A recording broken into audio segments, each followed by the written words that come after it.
बद्रीनाथ उपचुनाव क्यों हार गई बीजेपी? क्या हार के जिम्मेदार है पुष्कर सिंह धामी या फिर दिल्ली वालों ने कर दी गलती? अयोध्या के बाद बद्रीनाथ क्यों हारी बीजेपी?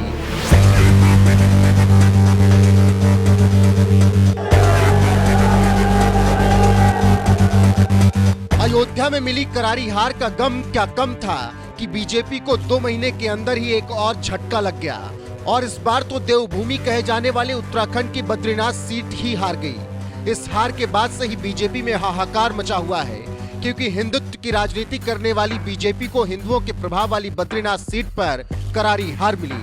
ऐसे में सबसे बड़ा सवाल ये है, क्या वाकई बद्रीनाथ की हार बीजेपी के हिंदुत्व की हार है? क्या वाकई बद्रीनाथ की हार धामी सरकार की हार है? इन सवालों का जवाब जानना है तो आपको करीब 4 महीने पहले पीछे चलना होगा, जब 17 मार्च 2024 को राजधानी दिल्ली में स्थित बीजेपी मुख्यालय में कांग्रेस के कद्दावर नेता रहे राजेंद्र भंडारी को बीजेपी की सदस्यता दिलाई जा रही थी।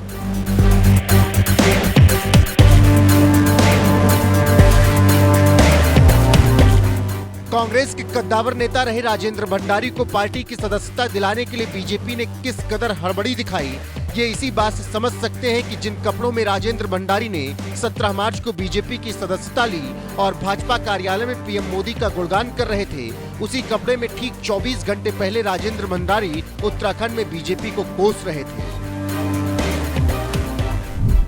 आजकल अखबारों में चल रहा, सोशल मीडिया में चल रहा है कि राजू भंडारी बीजेपी में शामिल हो गया है।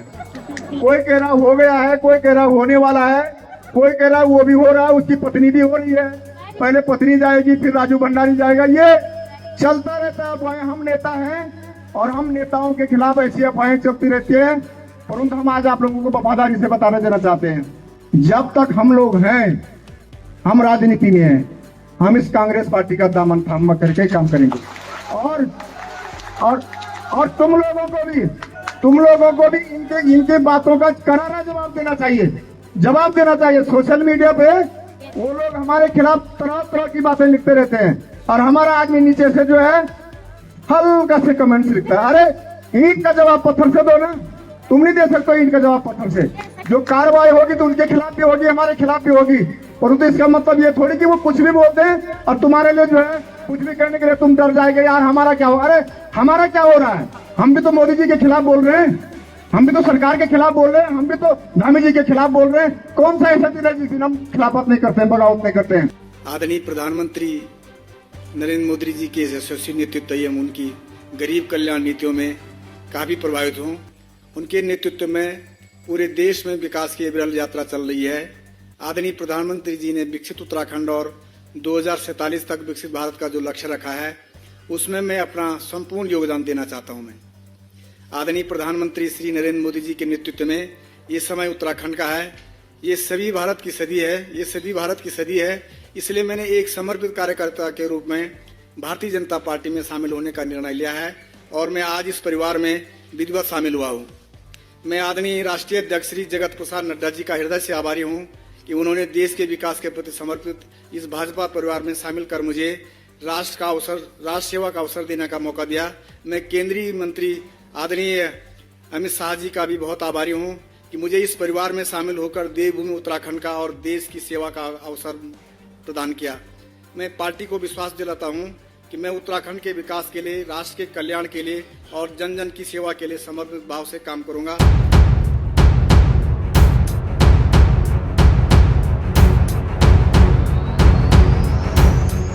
जिस राजेंद्र भंडारी ने उत्तराखंड में बीजेपी को पानी पी पी कर कोसा, उसे हराने के लिए कांग्रेस कार्यकर्ताओं में जोश भरा, वही राजेंद्र भंडारी 24 घंटे के अंदर ही भाजपाई बन गए और बीजेपी का गुणगान करने लगे। बीजेपी भी उन्हें पार्टी में शामिल कराने के लिए इस कदर हड़बड़ी में थी कि उन्हें कपड़े बदलने का भी वक्त नहीं दिया। यहाँ तक कि राजेंद्र भंडारी से चुनाव हारे उत्तराखंड बीजेपी अध्यक्ष महेंद्र भट्ट भी इस ज्वाइनिंग में नहीं पहुंच सके।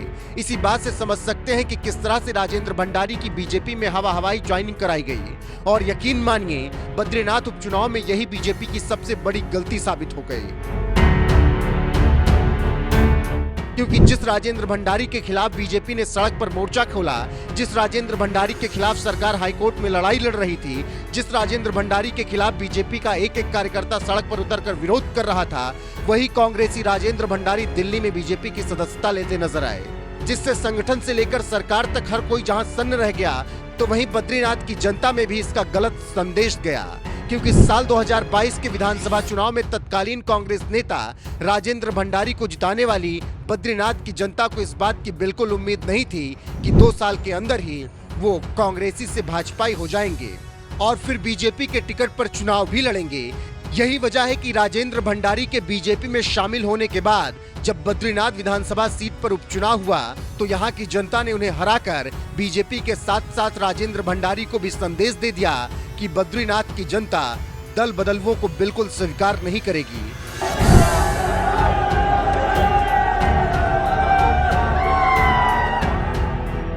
राजेंद्र भंडारी के खिलाफ जनता का ये गुस्सा चुनावी नतीजों में भी साफ नजर आया।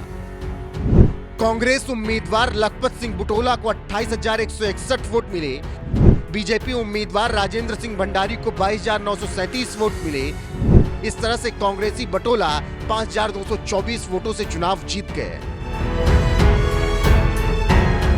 बद्रीनाथ सीट से राजेंद्र भंडारी 2 बार कांग्रेस के टिकट पर विधायक बने। पहली बार साल 2012 में जीते और दूसरी बार 2022 में जीते।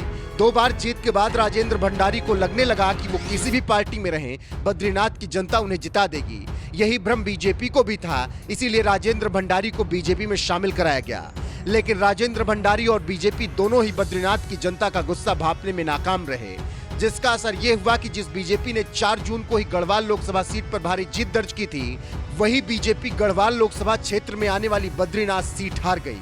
ये हार बीजेपी से कहीं ज्यादा राजेंद्र भंडारी की हार है, क्योंकि अगर बीजेपी आगामी सरकार के खिलाफ जनता में नाराजगी होती तो कुछ ही महीनों पहले हुए लोकसभा चुनाव में बीजेपी उत्तराखंड की 5 सीटों पर जीत हासिल नहीं करती। अगर ये बीजेपी आगामी सरकार की हार होती तो मंगलौर विधानसभा क्षेत्र में बीजेपी ऐतिहासिक प्रदर्शन करते हुए इतिहास में पहली बार दूसरे नंबर पर रहकर महज 422 वोटों से चुनाव नहीं हारती। बद्रीनाथ की जनता ने राजेंद्र भंडारी को हराकर बीजेपी को भी एक संदेश दे दिया है कि दल बदलवों की राजनीति अब काम आने वाली नहीं है। जिस कांग्रेस के खिलाफ बीजेपी कार्यकर्ता सड़क पर उतरे, उसी कांग्रेस के नेताओं को बीजेपी कार्यकर्ताओं पर थोपने से अब काम नहीं चलेगा। अच्छा होगा कि बीजेपी इस हार से सबक लेगी और फिर कभी दल बदल की राजनीति नहीं करेगी। बहरहाल बद्रीनाथ में बीजेपी को मिले इस हार के लिए आप किसे जिम्मेदार मानते हैं? अपनी राय कमेंट कर हमें जरूर बताएं।